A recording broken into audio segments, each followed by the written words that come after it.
So without hesitation, let's begin our lesson today. So we are going to continue from where we stopped yesterday. So yesterday we stopped at question number 13 for chapter 4, section A. So we are going to continue with question number 31. Okay, so question number 31 sounds like this. So X and Y are both group 2 metals. X and Y form hydroxides compound, but XOH2 is more soluble in water than YOH2. If a piece of metal Y is put in cold water, a very slow reaction takes place.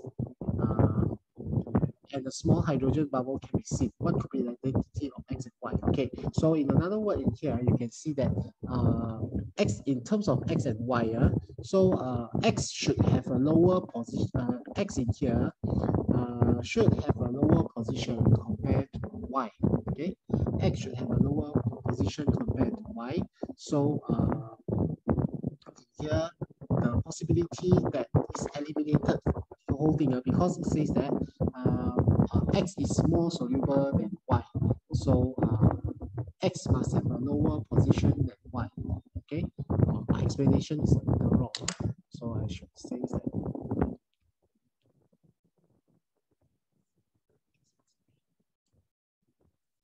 Okay, so since Y is placed in cold water and reacts slowly, so therefore Y in here is supposedly to be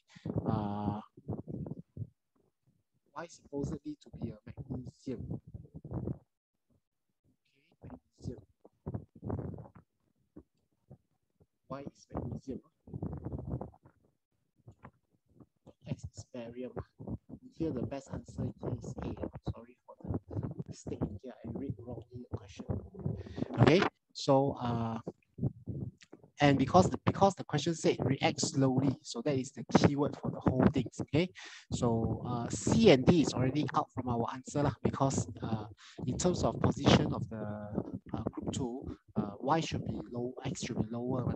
Okay, so is out, but in here strontium actually is more reactive compared to magnesium. So that is why in here the best answer here is A. Okay. Okay, number 32, a 0.500 mole of a sample of anhydrous calcium carbonate was completely thermal decomposed to give 100 centimeter cube of gas measurement at a certain temperature and pressure. In a separate experiment carried out at the same temperature and pressure, a 0.005 mole of sample of anhydrous calcium nitrate was completely thermal decomposed. So the volume of the gaseous product was measured. What is the total volume of the gaseous product was measured from calcium nitrate here? Okay, so in here, what is this question trying to tell you? If you have 0.5 mole in calcium carbonate, since 1 mole of calcium carbonate give 1 mole of carbon dioxide, therefore if you have 0.05 mole to 100 centimeter cube of gas, so in here the mole ratio in here is 1 to 1, therefore 0.05 mole give 100 centimeter cube. Then it says that calcium carbonate, calcium nitrate give thermal decompose and the volume of the gaseous pressure is measured. So you have the equation for the calcium nitrate decomposition is 2HCaNO32 give 2CaO plus 4NO2 plus O2. So stoichiometrically, 2 calcium nitrate give 5 mole of the gaseous product. So therefore, the total volume of the gas collected in here will be, the ratio is 1 to 1. So in this case, it's 2 to 5. So that is why it's times 5 divided by 2. So you get 250 centimeter cube. Okay. Okay, so that is how you solve for 31 and 32. Okay, then 33. Solution of the magnesium nitrate and barium nitrate separately undergo a series of reaction. MNP magnesium compound, while QRS are barium compound. How many MNP QRS are white precipitate? So we are looking at the precipitate here.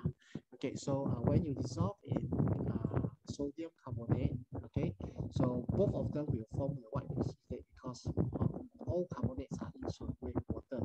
So M and Q are carbonate. And then when you added excess hydrochloric acid to form M and R, so you form MgCl2 and BaCl2, which are actually soluble in water. So N and R are soluble in water, so precipitate. And finally, when you add up with excess NaOH, so only magnesium will precipitate to give solid, whereas this barium will give the aqueous solution. So because of that, so sorry, my voice cannot.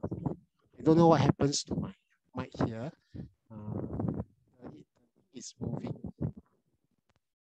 Okay, so I shall not use my mic. I say straight away talk from the here.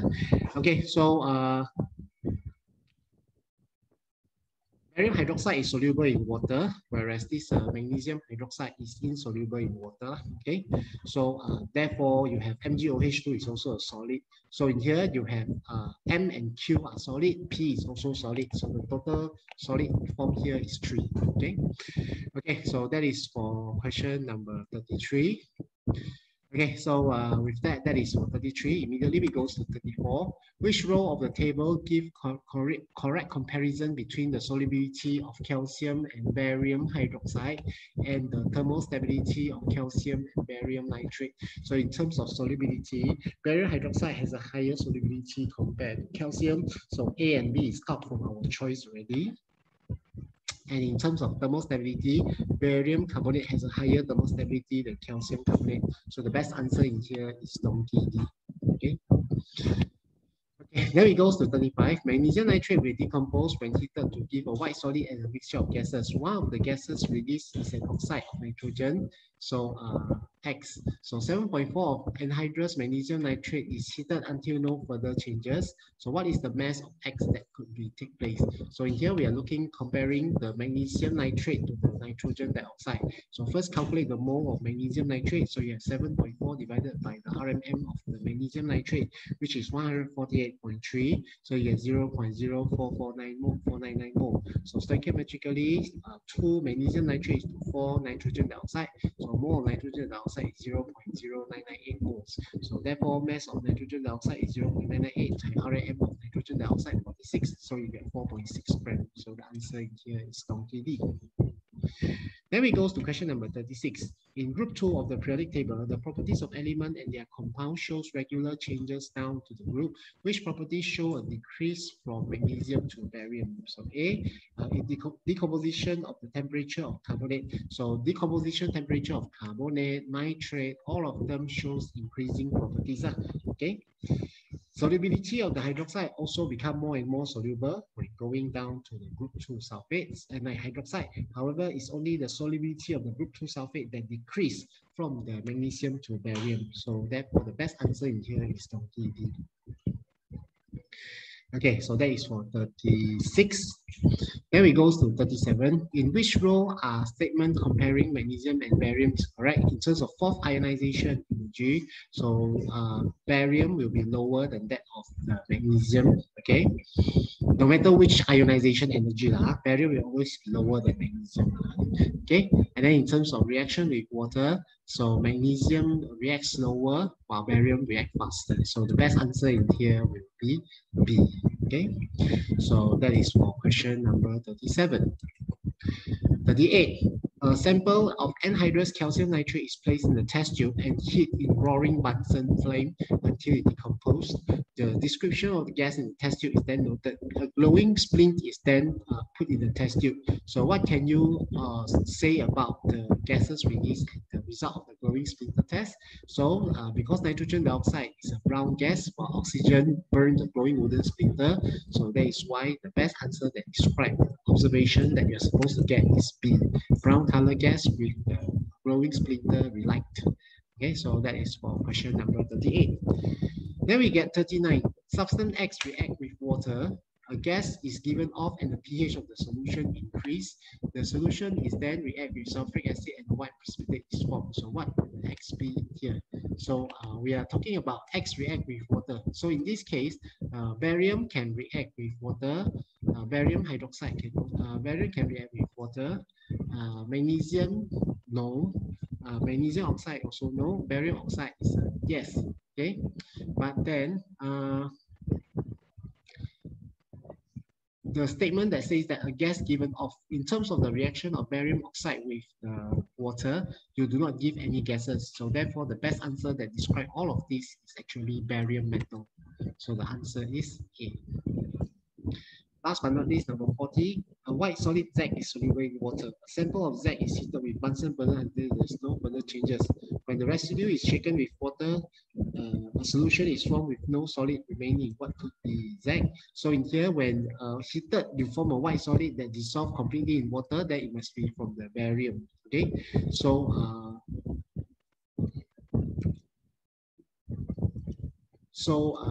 since only nitrate is soluble in water, so that is why the best answer that describe all of this is barium nitrate. So barium carbonate is insoluble in water for your information. Okay, so that is why the answer is donkey D. So if that is for the section A of the questions. Okay, so immediately we goes to the section B. Section B sounds like this. Question number 1. Barium and magnesium are elements in the group 2 of the periodic table. Barium nitrate BaNO32 decomposes at a higher temperature than magnesium nitrate MgNO32. A. Write a balanced equation for the thermodecomposition reaction for magnesium nitrate. So you must make use of the magnesium nitrate to write a balanced equation. So state of matter is not important, so not necessarily to write. So you have 2 MgNO32 give 2 MgO plus 4 NO2 plus O2. Okay.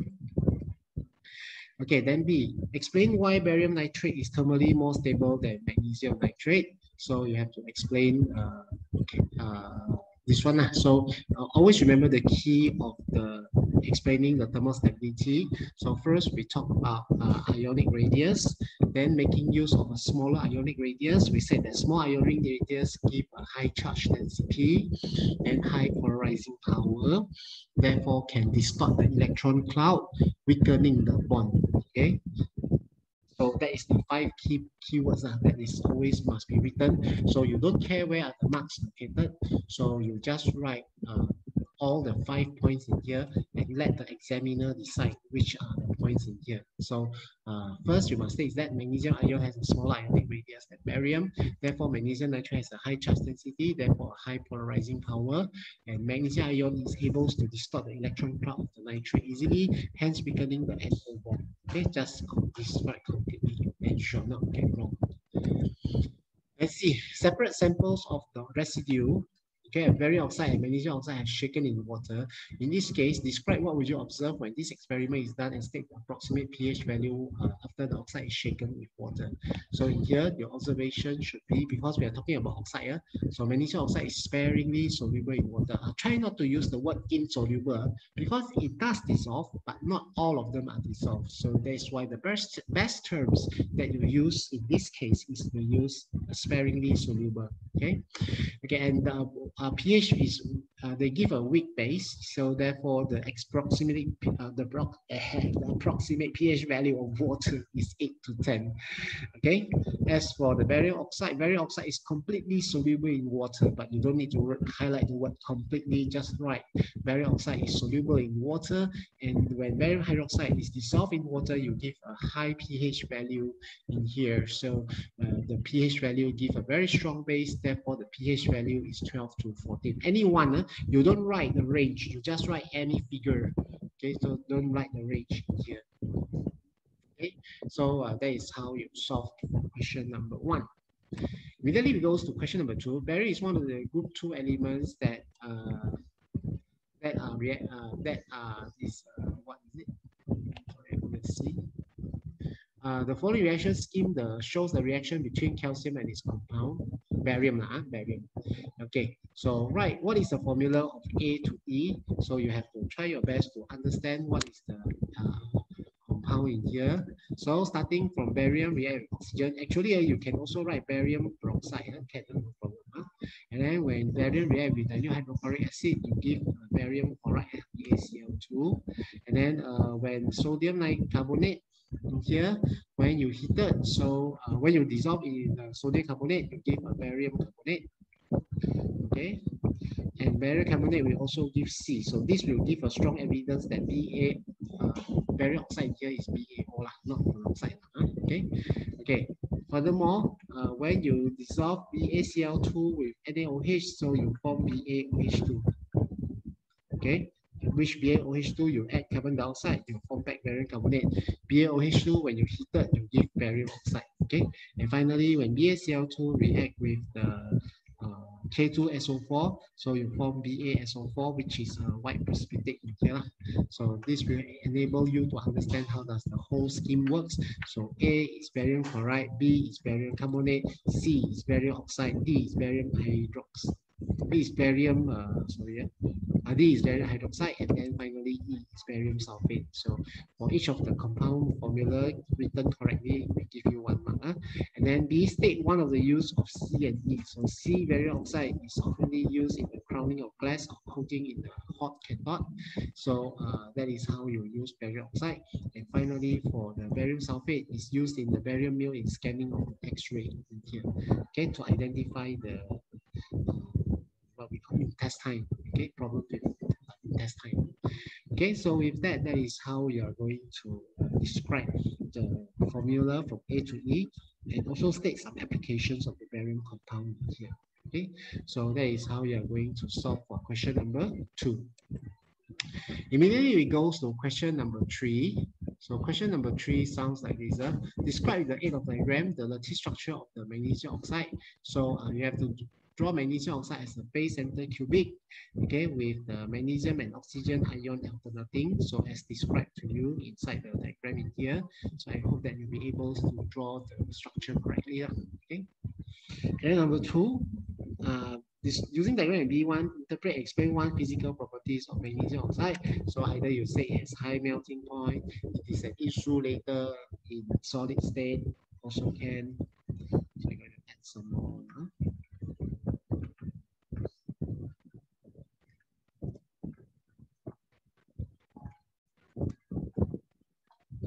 Okay, you can also say, so that is the 2 properties that you can describe here. And 3, state 2 large-scale use of magnesium oxide. So magnesium oxide is used large-scale in the lining of the furnace, okay, refractory furnace. It is also used as the insulating case in the electrical cable. It is often used as a fireproof ingredient for construction material. So any 2 of them will give you the 2 marks in here, but the most common is the first 2. Lining in the refractory furnace and also insulating cases in the electrical cables. So that is how you are going to describe the usage of the magnesium oxide. Then we go to B. Calcium oxide, unlike magnesium oxide, cannot be left open in air since it reacts with 2 gas presence in air. State which 2 gas in air react with calcium oxide. So the 2 gases in the air that react with calcium oxide, because don't forget air is a mixture of different elements, different substances. We can have nitrogen, we can have oxygen, we can have a small amount of carbon dioxide, you can even have a small amount of water vapor. So in here, the substance in gas form, in gaseous form, that is actually reacting with calcium oxide is actually carbon dioxide and water. Okay, so you must be able to state these 2. So it is a carbon dioxide and water, and write the equation for the 2 reactions of calcium oxide with the gas mentioned in 1. So it must be a calcium oxide plus carbon dioxide forms calcium carbonate. So calcium oxide plus water vapor, so you form calcium hydroxide. Okay, so that is how you describe the reactions in calcium oxide. Okay, so we continue with question number 4. Magnesium and nitrogen react with nitrogen at a very high temperature. A yellow solid X which contains 72% of magnesium is formed. Why is a higher temperature required in this reaction? So why do you need a high temperature? The real reason is because of the nitrogen. So we know that nitrogen is an inert gas, and in order for the nitrogen to react with magnesium, then you will need a very high temperature. So why is it that you require a very high temperature for the nitrogen to react with magnesium? So it is due to nitrogen has a short and strong triple bond, therefore require high heat to break them. So number 2, what is the empirical formula of the solid X? So you calculate magnesium as Rm 24.3, while nitrogen is 14.0, so 72 and 28 grams. So 72 divided by 24.3, you get 2.96. Then you have nitrogen, 28 divided by 14, you get 2. So the ratio of 2.96 to 2 is 1.5, 2 to 2 is 1. So therefore the empirical formula is Mg3 and 2. Number 3, the yellow solid X react with water to give white suspension and ammonia is evaporated. What is the white suspension, and write the equation? So the white suspension when react with water water is actually magnesium hydroxide. Okay, so the equation goes like this: where you have Mg3N2 plus 6H2O give MgOH2 plus 2 ammonia. Okay. Okay, so that is how you're going to write the balance equations for this. Okay, immediately we go to number B. Suggest a chemical use for magnesium sulfate and calcium sulfate. So magnesium sulfate is used to treat constipation or low blood pressure. Calcium sulfate is used in the plaster of Paris or casting for the injury caused by broken bones. Okay, so that is how you are going to apply magnesium sulfate and also calcium sulfate. Okay, okay. So with that, we finish question number 4. Immediately we go to question number 5. To make agricultural lime, limestone calcium carbonate is first heated to a high temperature in a lime kiln, and a calculated amount of water is then added for the product produced. A highly exothermic reaction occurs with a white powder called silicate lime is produced.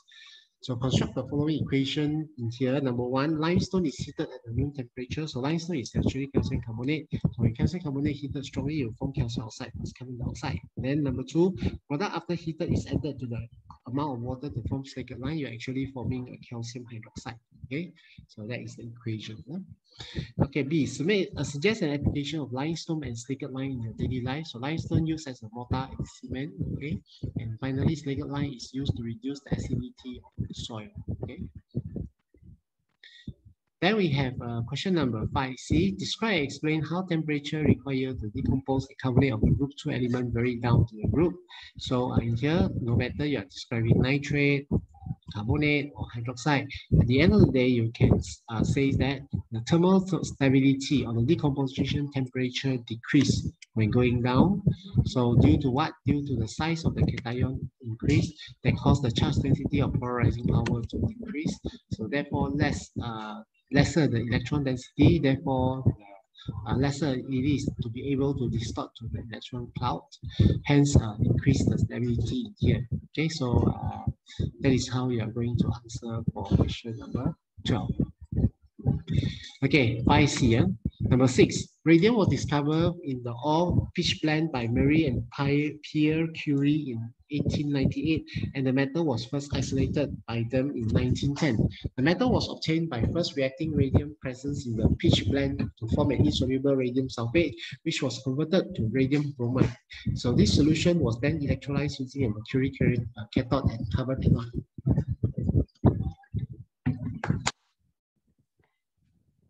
So radium has a chemical reaction that are typical of group 2 and form ionic compound. What is the character feature of the electronic configuration of all group 2 elements? So in here, you have the valence electron NS2, therefore they have a low ionization G. Okay, 6B. During the electrolysis of aqueous radium bromide, Curie obtained a radium at the cathode and a bromine at the anode. Write the half equation for the 2 electrodes react and that take place during the electrolysis. So for anode, you have 2Br2 give Br2 plus 2E minus, whereas for cathode, you have Ra2 plus 2E minus R. So that is the expected product of electrolysis. Okay, number 3, radium react vigorously when added to water. So write equations with state of stable for this reaction. So radium solid plus 2H2O give radium hydroxide plus hydrogen gas. And then number 2, state the 2 observations that could be made during this reaction. Number 1, you will observe effervescence. And number 2, because the mixture ignite under room temperature because the hydrogen is very reactive.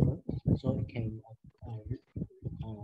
can even burn, okay, from the reactions in here. And last but not least, suggest the approximate pH value of the resulting solution. So because it is a very strong base, even stronger than the barium hydroxide, so you expect that the pH of the solution is 13 to 14. Okay, this is a very, very strong base. Okay, so that is for question number 6.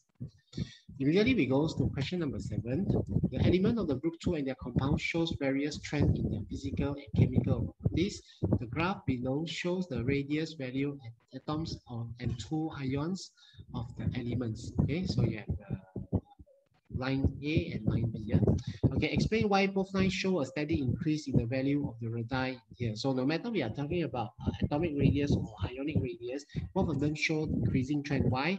Because in terms of the still the same factor, nuclear charge screening effect, effective nuclear charge. So nuclear charge increase as number of proton increase. At the same time, screening effect increase as the number of shell increase. So therefore, effective nuclear charge decrease. So no matter how you explain, this is always the way of how you are going to describe when you're describing about this atomic radius, ionic radius, okay, of the two compounds. Okay, B, state and explain which line represent atomic radii and which one represent ionic radii. So line A is atomic radius and line B is ionic radius. Huh? Okay, why is it like that? Because ion in the group 2 ion has a lesser shell. So when you have lesser shell, because after you remove the NS2, you have lesser shell, therefore screening effect decrease. So when screening effect decrease, effective nuclear charge also decrease. Effective nuclear charge increase. So that is why you have a smaller ionic radius of the group 2 compared to its atomic radius. C, in the graph below, sketch and explain the conductivity of group 2. So you require to draw the line. So you must show that conductivity decreases. So why is the conductivity decrease? Because metallic bond strength decrease when going down to the group. So as a result, the metallic radius become greater. Okay, or metal ion, the metal atom become greater. So that is why this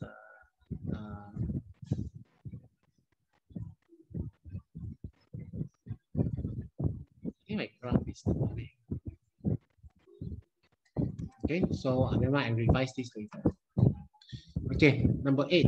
Group 2 elements share common chemical properties. Calcium reacts with cold water more quickly than magnesium because more energy is required to remove the outer electrons. This occurs even though calcium atom has a greater nuclear charge. Explain why more energy is required to remove the outer electrons in the magnesium than in calcium. So, why is it that magnesium has a higher ionization energy? So, because magnesium has a higher effective nuclear charge than calcium, as the screening effect of the calcium is greater than that of magnesium. In other words, calcium uses more shell than magnesium does. Okay, number 2. 0.01 mole of the strontium react with an excess cold water. When react with complete, the color solution is seen. Construct equation for the strontium with cold water. So Sr plus 2H2O give SrH2 plus H2O. Okay, number 3. 0.05 mole of the calcium and 0.05 mole of strontium are added separately to 2 beakers, each beaker containing 100 centimeter cube of cold water. At the end of each experiment, a white solid and a color solution are seen in both beakers. Predict which element, calcium and strontium, produce more alkaline solution. Explain your answer. So in here, you expected that strontium hydroxide is more alkaline than calcium hydroxide. Why? Since calcium hydroxide is more soluble in water, hence dissociate more completely in water compared to the calcium hydroxide, therefore resulting the more hydroxide ion present. So when you have a more hydroxide ion present, that is why the pH, the pOH is lower or higher, sorry, and lower though, and therefore makes the substance more alkaline. Okay, last but not least, number 4. Using suitable equation, describe one observation when magnesium carbonate is added to excess dilute sulfuric acid. So in here, you see bubbling or effervescence occur because and the gas release turn lime water chalky. So according to the equation, MgCO3 plus H2SO4 give MgSO4 plus H2O plus CO2. Okay, so with that, that is all for the discussion for the structure question, and I think I'm going to end my lesson for today. So try to do your